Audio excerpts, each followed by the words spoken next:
البتہ عورتوں کو جو مینسز والا ایشو ہے اس پہ اجماع ہے کہ اسی وقت روزہ ٹوٹ جائے گا، چاہے افطاری سے 1 منٹ پہلے بھی اگر ایسا معاملہ ہوا تو روزہ اس کا ٹوٹ گیا، اس ایک روزے کی قضا کرنی ہوگی۔ البتہ جو احتلام والا ایشو ہے نائٹ فال کا مردوں کے ساتھ، اس کی وجہ سے روزہ نہیں ٹوٹے گا۔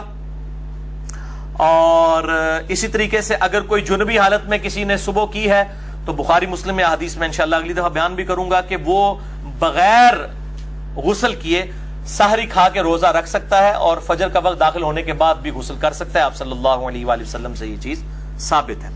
البتہ اگر مشت زنی والا ایشو ہوگا ہینڈ پریکٹس کا، جو مسئلہ نمبر 155 میں نے ڈیٹیل سے سیکس کے ایشوز بیان کیے، تو وہ روزہ توڑ دیں گے، اور اس پہ اب 2 رائے ہیں۔ کچھ کہتے ہیں کہ وہ 60 روزوں والا کفارہ ادا کریں گے، اور بعض کہتے ہیں نہیں، اس کے بدلے ایک قضا کی جائے گی، اور یہی موقف جو ہے وہ مضبوط ہے۔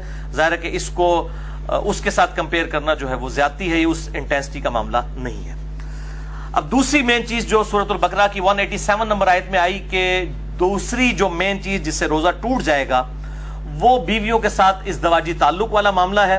اسی کانٹیکسٹ میں بخاری اور مسلم میں حدیث ہے، مشکات میں 2000 نمبر ہے اس کا، کہ اما عائشہ رضی اللہ تعالیٰ عنہ کہتی ہیں کہ آپ صلی اللہ علیہ وآلہ وسلم روزہ کی حالت میں اپنی بیویوں کا بوسہ بھی لیا کرتے تھے اور گلے بھی لگا لیا کرتے تھے، لیکن آپ صلی اللہ علیہ وسلم تم سب سے زیادہ اپنی خواہش پر قابو رکھنے والے تھے، یعنی وہ اس سے زیادہ پھر آگے نہیں جاتے تھے کہ اگر کوئی اس سے بھی آگے چلا گیا اور ازدواجی تعلق قائم کیا پھر تو روزہ ٹوٹ گیا۔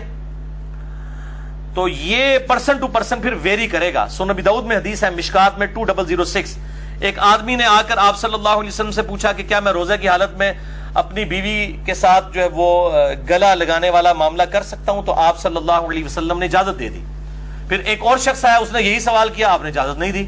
اور حضرت ابو ہریرہ کہتے ہیں پہلا شخص جس کو اجازت دی تھی وہ بوڑھا شخص تھا، اور جو دوسرا تھا وہ جوان تھا، اس کو آپ صلی اللہ علیہ وآلہ وسلم نے اجازت نہیں دی۔